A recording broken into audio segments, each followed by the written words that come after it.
नमस्कार, जय भीम. मी रसिका दाभाडे, दैनिक बहुजन यूट्यूबची बहुजन सौरभची प्रतिनिधी. बहुजन यूट्यूब चॅनलमध्ये आपल्या सर्वांचं स्वागत आहे. दिल्लीमध्ये राष्ट्रपती शासन लागू होणार का? आम आदमी पार्टीच्या मंत्री, शिक्षण मंत्री आतिशी यांनी असं म्हटलेलं आहे की आमच्या सरकारला पाळण्याचा कट करत आहे. या काही दिवसाआधी राजकुमार आनंद यांनी त्यांचा राजीनामा दिलेला आहे. आपल्याला माहीत आहे 10 वर्षाच्या कार्यकाळामध्ये मोदींनी सरकार पाळण्याचे आणि पार्टी तोडण्याचे काम केलेले आहे. ते म्हणत आहे, केंद्र सरकार म्हणत आहे की आता दिल्लीमध्ये राष्ट्रपती शासन चालू होणार, आम्हाला जेलामधून सरकार चालवायची नाही आहे. अरविंद केजरीवाल यांनी राजीनामा द्यावा. आपल्याला सगळ्यांनाच माहीत आहे की ही सरकार जेव्हा एका मुख्यमंत्र्याला जेलामध्ये टाकू शकते आणि त्यांच्या मुख्यमंत्र्याला राजीनामा देण्यासाठी प्रेरित करू शकते. आपल्या संविधानामध्ये असं कोणतंही प्रावधान नाही आहे की असं कोणी म्हणू नाही शकत की ज्यामध्ये एखादी मुख्यमंत्री जेव्हा जेलामध्ये जातो तर तिथून तो सरकार चालू नाही शकत किंवा त्याला राजीनामा द्यावा, आपल्या मुख्यमंत्री पदाचा राजीनामा द्यावा लागेल.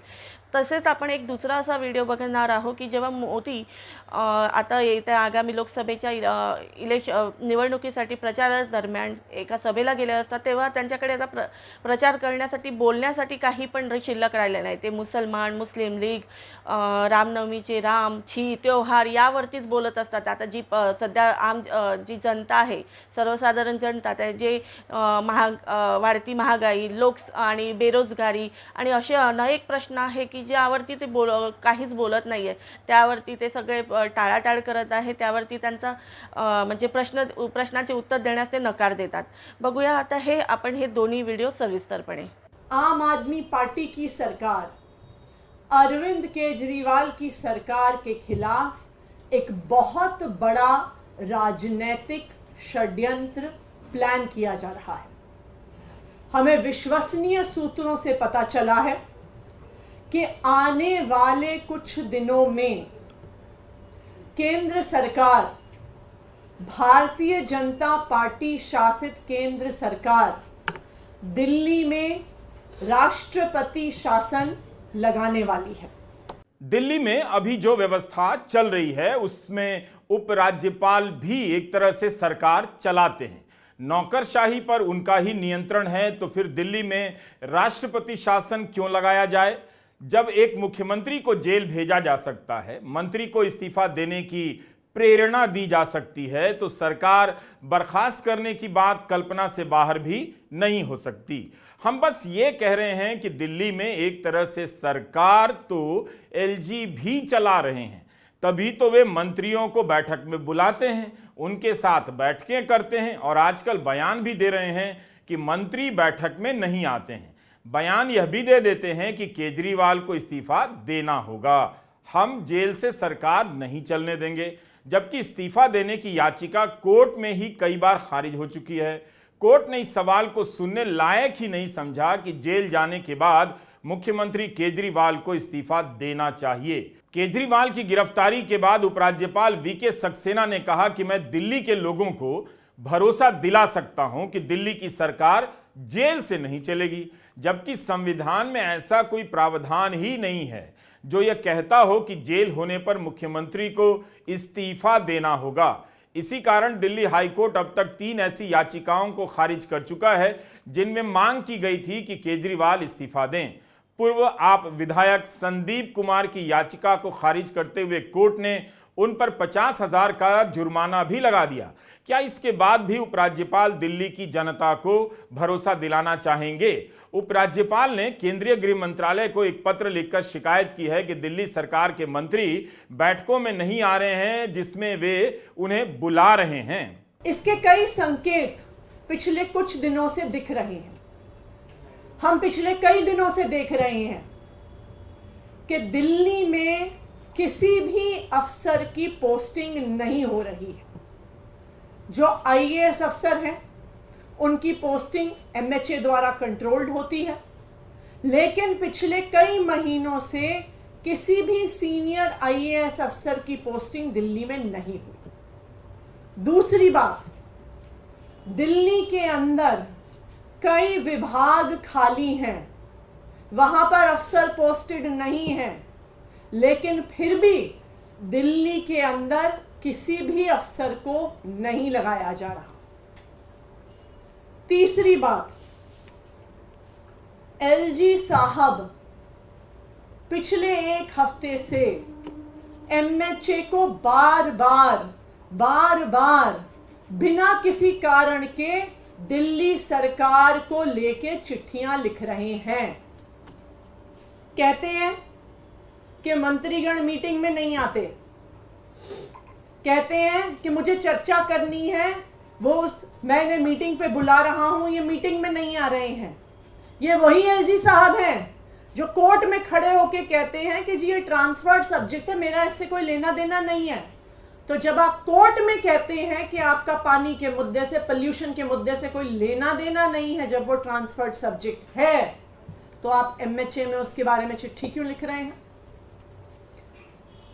चौथा, दिल्ली सरकार के अफसरों ने मॉडल कोड ऑफ कंडक्ट का बहाना बनाकर किसी भी मीटिंग में आना बंद कर दिया है, चाहे वो कितने ही इंपॉर्टेंट मुद्दे पर हो। मोदी सरकार में राज्यपाल खुद को सरकार भी समझने लगे हैं।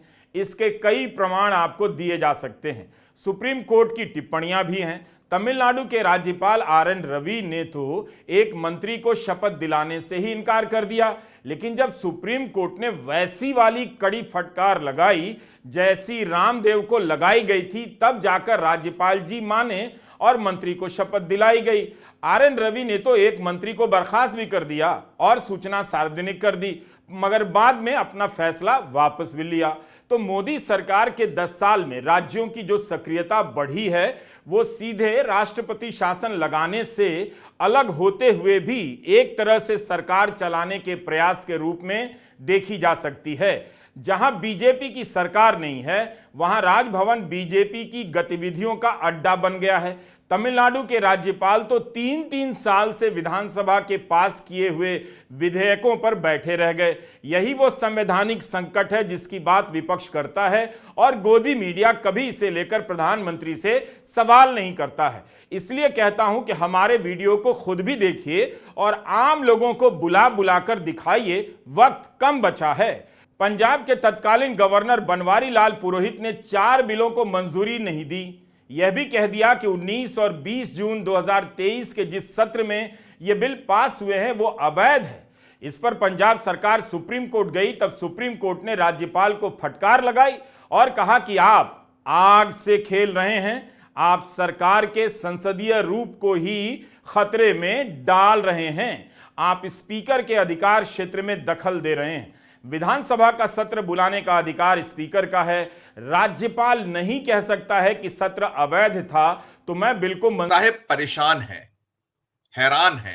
नारा तो दे दिया है अब की बार 400 पार, लेकिन जो दृश्य बन रहा है वो मुश्किलों भरा होता चला जा रहा है।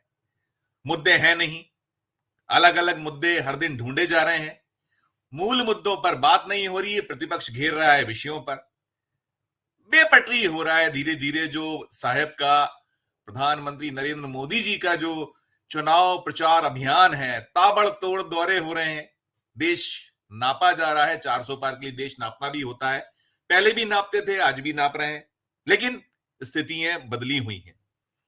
अब वो जो 400 पार का नारा लगवा रहे हैं, उस आवाज में कुछ कंपन भी है, कुछ लग रहा है कि बात बन नहीं रही है। तो भ्रष्टाचार के साथ साथ उम्मीद थी, हम जो भी अपने शो करते रहे हैं, जो बार बार अपनी खबरें करते हैं, उसमें ये कह ही रहे हैं कि ये जो अभी राग जो बज रहा है, ये जैसे जैसे चुनाव आगे बढ़ेगा वैसे वैसे बदला जाएगा। अभी तो पहला फेज आने वाला है, 19 अप्रैल को पहले दौर की वोटिंग होनी है और कई चरण बाकी हैं और बड़ा भारी है जो पूरा का पूरा स्थितियां बनी हुई है। उसमें जो मैंने कहा कि बेपटरी हो चला है। अब तो फिर राम की शरण में जा रहे हैं साहब। अभी जो भाषण है ताजा, भ्रष्टाचार के साथ साथ पहले मुस्लिम लीग भी आया था, जो कांग्रेस का न्याय पत्र रहा, कांग्रेस की गारंटियां रही, उसकी कहीं मुस्लिम लीग से तुलना हो गई।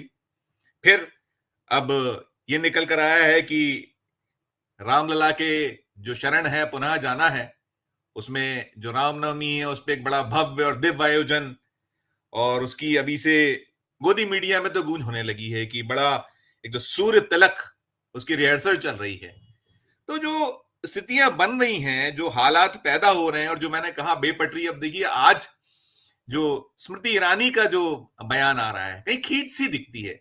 आरोप तो बार बार वे लगाते हैं कि विपक्ष बिखरा हुआ है, विपक्ष मुद्दा विहीन है, बात नहीं हो रही है मुद्दों पर, अनर्गल अनर्गल आरोप लगाए जा रहे हैं।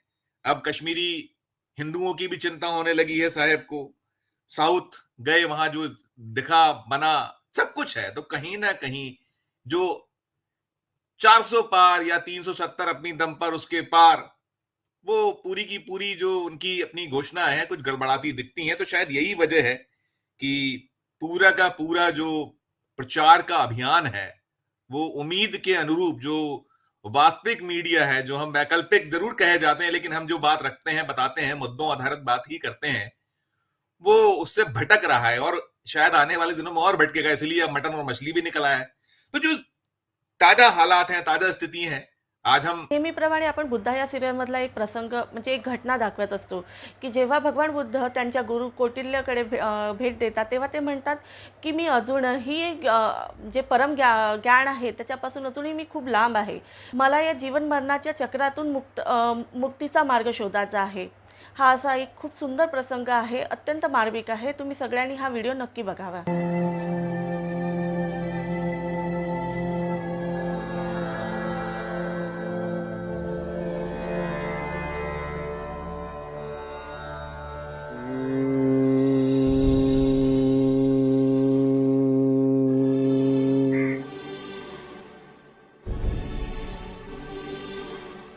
आ गए। तुम्हारी प्रतीक्षा थी। गुरुवारी कौंडी है?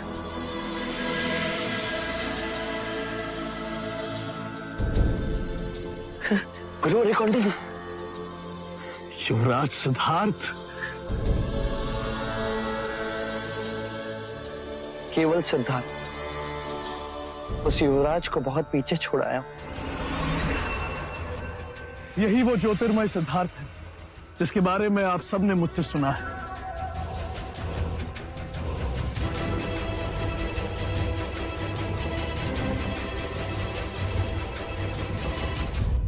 तो लहर किनारे से टकराकर सागर की ओर आ ही गई। कहां से उठती है ये लहरें? सागर से। सागर गहन में तो अंततः शांत है, एक तरंग भी वहां नहीं उठती। तुम्हारे प्रश्न मुझे पहले भी चकित करते थे सिद्धार्थ, और आज भी कर रहे हैं। ज्ञान के मार्ग में पहला पग है सही प्रश्न पूछना। परम ज्ञान से अब भी बहुत दूर हूं मैं।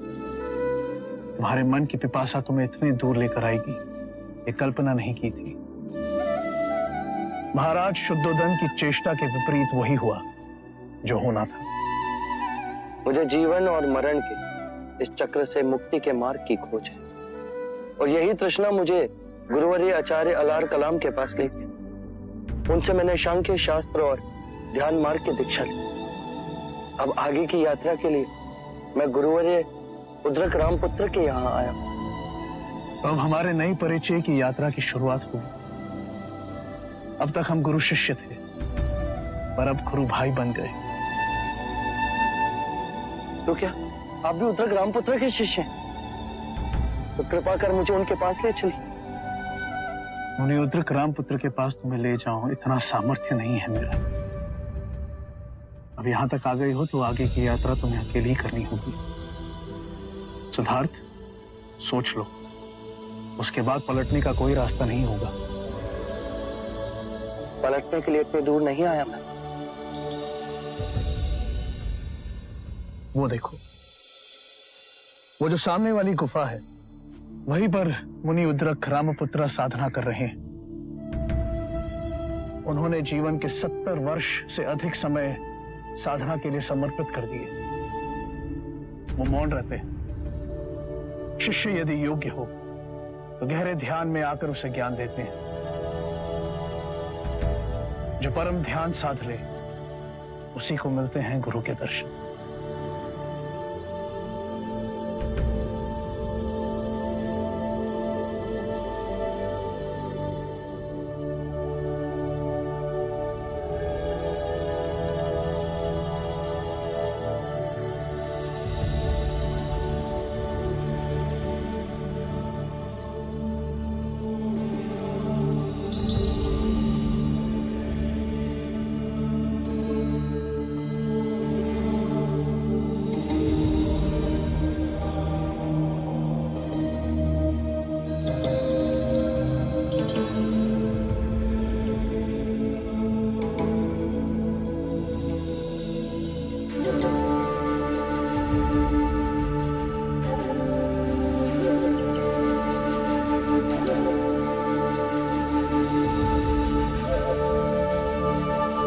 प्रमाणे आपण बहुजन सौरभच्या आजच्या पेपरचा थोडक्यात आढावा घेऊया. शहिदाच्या विधवेला लाभ देणे शक्य नाही, शिंदे सरकारचे युक्तिवाद उच्च न्यायालयाने फटकारले.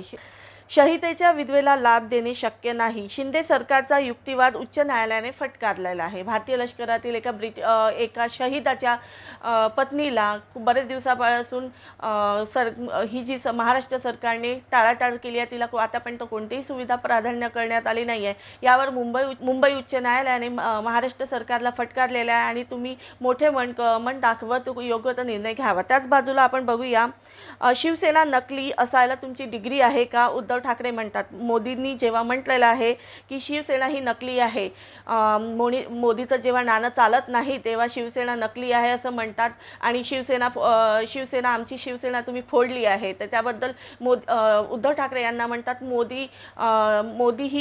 मोदींच्या डिग्रीसारखी आमची शिवसेना नकली नाही आहे.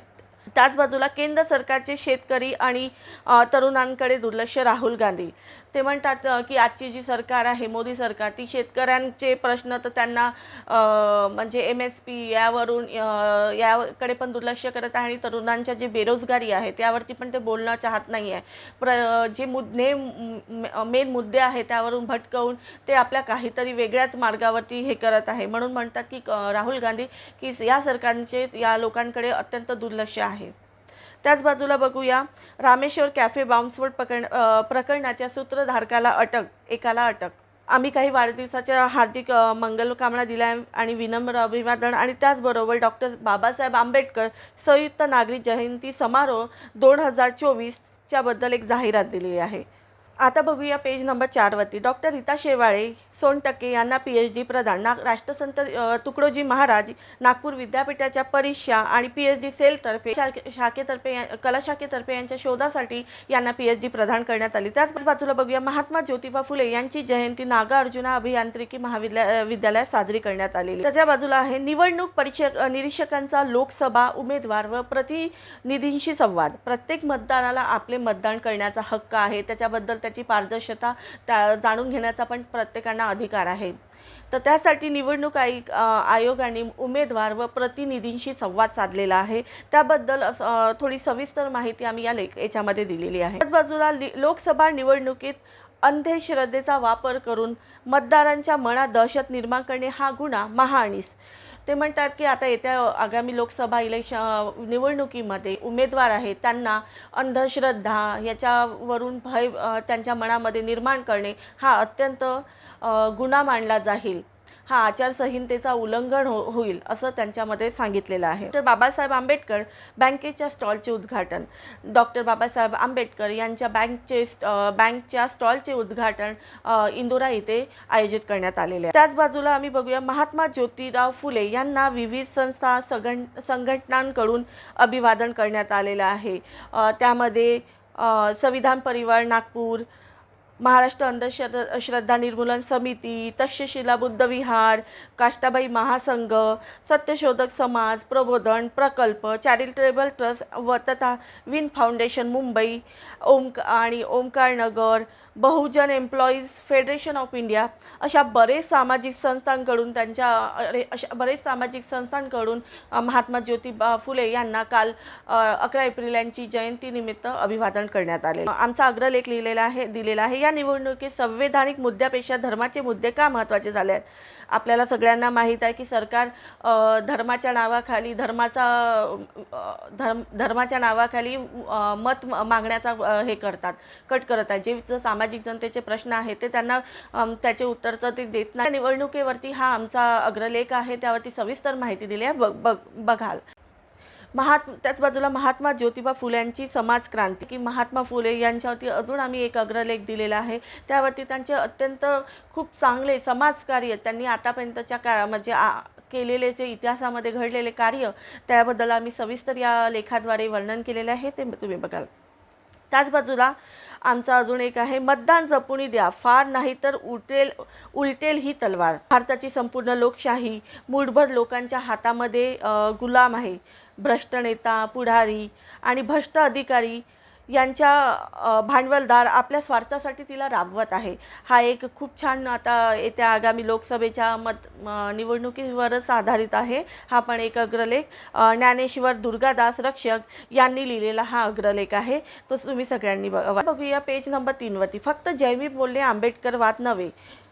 विनोद सदावर्ते यांचा हा लेख दिलेला आहे. यांनी अत्यंत खूप चांगल्या प्रकारे हा लेख मांडलेला आहे की जशी जशी भीमजयंती जवळ येते तशी तशी लोकांच्या अंगात आंबेडकरवाद घुसायला सुरुवात होते. आंबेडकरवाद म्हणजे भीमजयंती साजरी करणे म्हणजेच लोकांकडनं पैसे घेणे, लोकांना मोठे मोठे बॅनर चौकात बॅनर लावणे किंवा दारू पिऊन नाचगाणा करणे, मोठ्या मोठ्या जोरात जय भीम म्हणणे, नाचणे आणि महापरिनिर्वाण दिनी रडणे हेच होत नाही. आंबेडकरांचे विचार सर्वांच्या अंगी असणे अत्यंत गरजेचं आहे. हा खूप छान अत्यंत खूप चांगला लेख आहे. तुम्ही सगळ्यांनी वाचा. बाजूला बघूया, सर्व गावांनी अंगीकारावा असा उपक्रम ग्राम जयंती कृषी प्रबोधन पंधरवड्यात 14 एप्रिल ते 30 एप्रिल रोजी सर्व गावामध्ये साजरा करण्यात येणार आहे. आंबेडकरी बौद्ध समाजाची निर्णायक भूमिका. आंबेडकरी बौद्ध समाजाची निर्णायक भूमिका आपल्याला सगळ्यांना माहीत आहे की आपल्या महाराष्ट्रामध्ये सगळे बौद्धांची म्हणजे एकूण बौद्धांची संख्या बघितली तर जास्त आहे. 12% जास्त बौद्ध आहेत. तर त्या सगळ्यांनी आता येत्या निवडणुकीमध्ये आपला विचार आणि आपले म्हणजे विचार करून जागरूकता ठेवून मतदान करावे, हा असा एक आम्ही संदेश दिलेला आहे. डॉक्टर केशव मेंढे यांनी हा खूप छान प्रकारे हा लेख लिहिलेला आहे. अशा प्रकारे आम्ही आमच्या 4ही पेजचा थोडक्यात आढावा घेतलेला आहे. आमचा व्हिडिओ जर तुम्हाला आवडला असेल तर जास्तीत जास्त लोकांना फॉरवर्ड करा, लाईक करा आणि सबस्क्राईब करा. एवढे बोलते इथेच थांबते. उद्या भेटूया. जय भीम.